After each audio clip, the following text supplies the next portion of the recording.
ఈనాడులో వేసినటువంటి ఆర్టికల్ అండి. మిర్చి ధరల నేల చూపు, ఎగుమతులు మందగించడమే కారణం అనేది ఆర్టికల్ యొక్క ఉద్దేశం అండి. ఈనాడు మిర్చి యార్డ్ నుంచి సీజన్లో ఆశాజనకంగా ఉన్న మిర్చి ధరలు వేసవి సెలవుల అనంతరం నేల చూపులు చూస్తున్నాయి. అటు వ్యాపారులు, ఇటు రైతులు ఊహించిన విధంగా ధరలు తగ్గుతున్నాయి. విదేశాలతో పాటు దేశీయంగానూ ఎగుమతులు నిలిచిపోవడంతో ఈ ప్రభావం మిర్చి ధరలపై పడింది.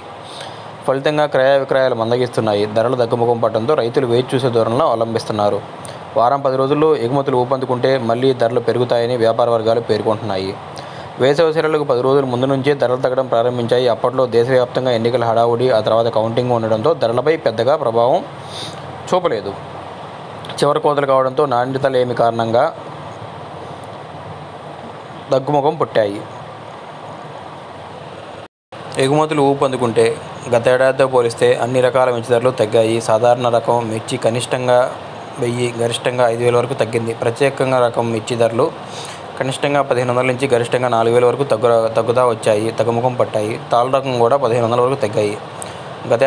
గతేడాదితో పోలిస్తే కోల్డ్ స్టోరేజ్ల్లో 17 లక్షల మిర్చి బస్తాలు అధికంగా నిల్వలు ఉన్నాయి. ఎగుమతులు ఊపందుకుంటే మిర్చి ధరలో కదలిక వస్తుందని వ్యాపారులు, అధికారులు పేర్కొంటున్నారు.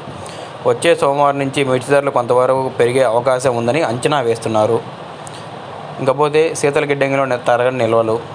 అంతకుముందు ఏడాదితో పోలిస్తే ఇటీవల ముగిసిన మిర్చి సీజన్లో ధరలు తక్కువగా ఉండడంతో రైతులు కోల్డ్ స్టోరేజ్లో నిల్వలకు మొగ్గు చూపారు. ప్రారంభ ధరలు బాగుండడంతో రైతులు మిర్చి సాగుకు ఆసక్తి కనబరిచారు. ఫలితంగా గతేడాది మిర్చి పంట విస్తీర్ణం పెరిగింది. పంట చేతికి అంది వచ్చే సమయానికి మిర్చి ధరలు మందగించడంతో రైతులు విక్రయించకుండా శీతల గిడ్డంగుల్లో నిల్వ ఉంచారు. ఫలితంగా ఎప్పుడూ నిండని కోల్డ్ స్టోరేజ్లు కూడా ఈ ఏడాది నిండాయి. గతేడాది జూన్లో 63,50,000 మిర్చి బస్తాలు నిల్వ ఉండగా ఈ ఏడాది ప్రస్తుతం 80,000 బస్తాలు నిల్వలు ఉన్నాయి. చైనా, బంగ్లాదేశ్ తదితర దేశాలకు ఎగుమతులు ప్రస్తుతం పూర్తిగా నిలిచిపోయాయి.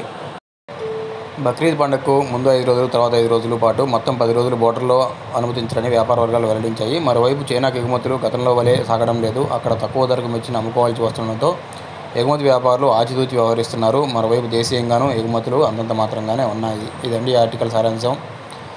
ఎగుమతి రావాలని, మిర్చి ధరలు పెరగాలని చెప్పి కోరుకుందాం. Thank you.